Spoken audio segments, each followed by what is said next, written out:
कैसी भी आपकी विविधा हो, कैसे भी आपके ग्रह विचलित हो, कैसे भी आपके ग्रह उल्टे सुल्टे चल रहे हो, सबको बैलेंस बनाने की क्षमता है तो इस कली काल में श्री हाथीवान महाराज के अंदर है। सभी ग्रहों को संतुलित कर देते हैं, बैलेंस बना देते हैं। और क्योंकि ग्रहों को भगाया नहीं जा सकता, ग्रहों को नष्ट नहीं किया जा सकता, ग्रह तो इस संसार के ये बैलेंस सिस्टम है। आपने कभी पतंग उड़ाई? पतंग में यदि कोई भी कन्ना भारी होता तो उस तरफ एक दूसरी साइड में पूंछ लटकाई जाती है या उसके पीछे एक चिन्नी बांधी जाती है।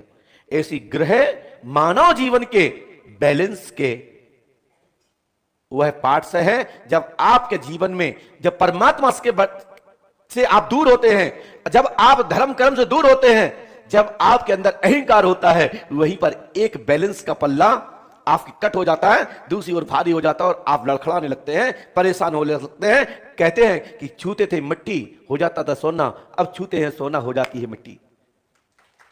यह ग्रहों का खेल है। जो आज तक कई संत लोग मुझे मिले जो कहते हैं कि मैं मानता नहीं था क्योंकि मेरी ये रास्ता नहीं थी, ये हमारा काम नहीं था, मैं नहीं मानता था कोई ग्रह होते हैं।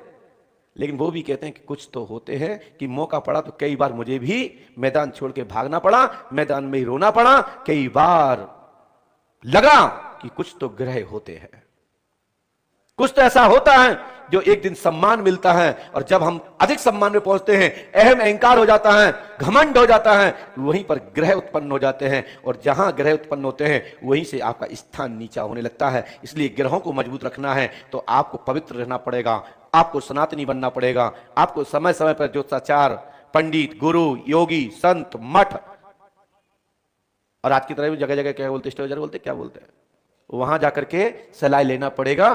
तब तुम्हारे जीवन में कुछ परिवर्तन होता है, तब तरक्की हो पाती है, तब रास्ता मिल पाता है, तब आत्मशक्ति मिलती है और समय आने पर सफलता मिलती है।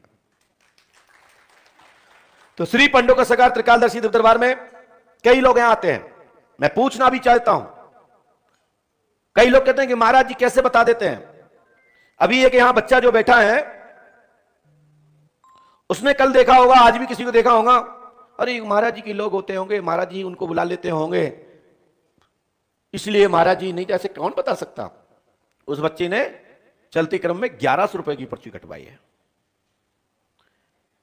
वो परिवार का भाई मेरे अंदर बैठा था, मैंने कहा कि वो तुम्हारा व्यक्ति कहां है? बोले वो बाहर है, उसने पर्ची कटवा ली। हमने क्यों? वो कह रहा था ये होता कैसे है, ये सब फालतू का है, लेकिन एक व्यक्ति का नंबर आया तो उसको लगा कुछ तो है, इसलिए हम भी पर्ची कटवा लेते हैं। अभी हम जब बैठे थे वीआईपी लोगों से मिल रहे थे, तभी एक भैया जी आए थे अंदर। मैंने कहा क्यों, एक व्यक्ति कहां है जो कह रहा था ऐसे? बोले वो बाहर है, उसने पर्ची कटवा ली है। ऐसे सैकड़ों परिवार आते हैं। हम तो कहते हैं जब मैं पर्चा बनाता हूं, हमने आपसे कभी भी कोई भी जानकारी ली हो या मेरे दरबार में किसी भी कार्यकर्ता ने जानकारी ली हो या आने जाने वाले वाहन चालकों ने आपसे कोई व्यक्तिगत आपकी जानकारी ली हो, तो आप हाथ उठा के बोलिए कि महाराज जी आपके फलाने ड्राइवर्स ने, आपके आश्रम के परिसर के फलाने व्यक्ति ने, और आपने भी मेरे से रात्रि में पूछ लिया था इसलिए आप बता रहे हैं। मैं उसको यहां से और यहां से सम्मान करूंगा और उसको नमस्कार करूंगा कि धन्य तुझे कि तूने मुझे पकड़ लिया। पंडोकर सरकार दरबार तो इतनी बड़ी घोषणा करता है, भारतवर्ष के कोई भी दरबार यह घोषणा नहीं कर सकता।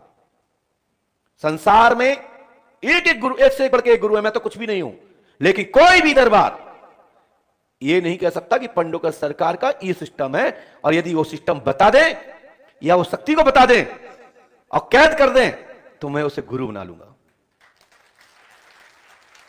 दरबार में जब भी, चाहे आप अंदर मिले हो, चाहे कुटी में मिले हो, चाहे हमारे निवास में मिले हो, चाहे दरबार में मिले हो, सबसे पहले मैं लिखता हूं, आपका पर्चा बनाता हूं, फिर पूछता हूं बोलिए क्या बात है। ऐसा ही है कि नहीं? ये बताइए आप लोग, ऐसा ही है ना?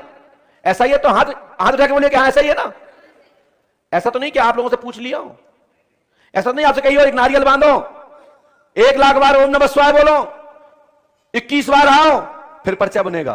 पंडोकर सरकार दरबार तो कहता है कि समय लेके आओ, आस्थावान हो या ना हो, लेकिन समय लेके आओ, आस्था बना के मैं भेजूंगा, आस्था से मैं आपको जोड़ूंगा। और आस्थावान बन के जाओगे तुम्हारे लोग दाएं बाएं के लोग कहेंगे ये हो क्या गया तुम्हारे अंदर, तो आप भी कहेंगे चलिए पंडोकर धाम, पता लग जाएगा मेरे अंदर क्या हो गया। पंडोकर का दरबार, कई बार बंद कमरे में लोग मेरे पास आते हैं, जब नंबर आता है तो मैं बोल देता हूं कि भैया अमुक अमुक परेशानी है, ये अमुक परेशानी, ये पूजा, ये अनुष्ठान, ये जप, ये नियम से, या डॉक्टर से इलाज लेने से, या योग करने से, या आयुर्वेदिक दवा लेने से, या अन्य पद्धति से आपको सफलता प्राप्त होगी, ये भी बताना कृपा है। ये नहीं कि पंडोकर धाम आने से सब काम होंगे। आप जितने लोग बैठे हैं, जितने लोगों की मुलाकात हो गई होगी, मैंने किसी भी पद्धति का मैं विरोध नहीं करता। गुरु वह है जो आपका समाधान का मार्ग बता दे। यह कृपा है, यह चमत्कार है। यह नहीं कि हम बता दें जाओ तुम्हारा काम परसों हो जाएगा तो चमत्कार नहीं। यदि हमने यह भी कह दिया कि आपको सफलता 22 मई तक होगी, लेकिन आपको अमुक अमुक डॉक्टरी इलाज लेना है, आयुर्वेदिक दवा लेना है, या योग करना है, या अनुष्ठान करना है, यह भी दिशा देना भी परमात्मा की पराशक्ति का संदेश है। कई लोग कहते महाराज जा में क्या कृपा, तुमने कही थी बच्चा हो जाएगा, इलाज करा लो, बच्चा इलाज करा, बच्चा हो गया, जा में कृपा कहां भाई? तो उसके पहले भी तुमने 50 बार डॉक्टर ने मूड पटका था ना, तब कृपा क्यों नहीं हुई? बताओ ना। हजारों हजार डॉक्टर में तुम गए, लाभ क्यों नहीं मिला? क्योंकि डॉक्टर इलाज कर सकता है, शुभ समय तो मैं बता सकता हूं कि आपके लिए किस समय में क्या करना चाहिए, तब सफलता मिलेगी। इसलिए पार्ट्स कृपा भी चाहिए और फिर इलाज भी चाहिए। हमारे बीच में महाराज जी बैठे हैं, जब लक्ष्मण जी को शक्ति लगी, और एक इसके पहले भी कई बार शक्तियां लगती रही, लेकिन भगवान की कृपा से बिगर सजीवनी बूटी लाई, बिगर शक्ति खुल गई, चेतन हो गए लोग, पुनः योद्धा तैयार हो गए। जब लक्ष्मण जी को शक्ति लगी तो राम जी विलाप करते हैं, जो कि सोम अखिल ब्रह्मांड नायक हैं, सब उनसे ही प्रकट है, लेकिन वो भी सजीवनी बूटी का महत्व बढ़ाते हैं, वेद का महत्व बढ़ाते हैं। तो मैं क्यों डॉक्टर का वेद का विरोध करूं? जो संसार में जो चीज निर्मित है, जो संसार में जिस कार्य के लिए जो चीज बनी है, जो औषधि बनी है, जो उपचार बना है, उसका उपयोग कर लेना ही ये मान्यता है, और उसको फलीभूत करवा देना, उसके लिए सारा दे देना, उसको पालन में करा देना, वो गुरु का ही आशीर्वाद है, गुरु ही कराता है। इसलिए श्री पंडोकर सरकार त्रिकालदर्शी दिव्य दरबार आपका पर्चा तो बनाता है, आपके बारे में लिखता तो है, लेकिन भैया, मेरी माताओं, मेरी बहनों, मेरी बेटियों, समस्त विद्वान संत सुन रहे हैं, मैं ईश्वर नहीं हूं, लेकिन कर्म प्रधानता है। कर्म करोगे तो सफलता 101% प्राप्त होगी। कर्म नहीं करोगे तो यह पर्चा भी बेकार है, किसी काम का नहीं है। आप पढ़ोगे लिखोगे नहीं। हम खूब कह दें कि आप परीक्षा में पास हो जाएंगे, जब आप पेपर ही नहीं दोगे तो पास कहां से होगे? बताइए।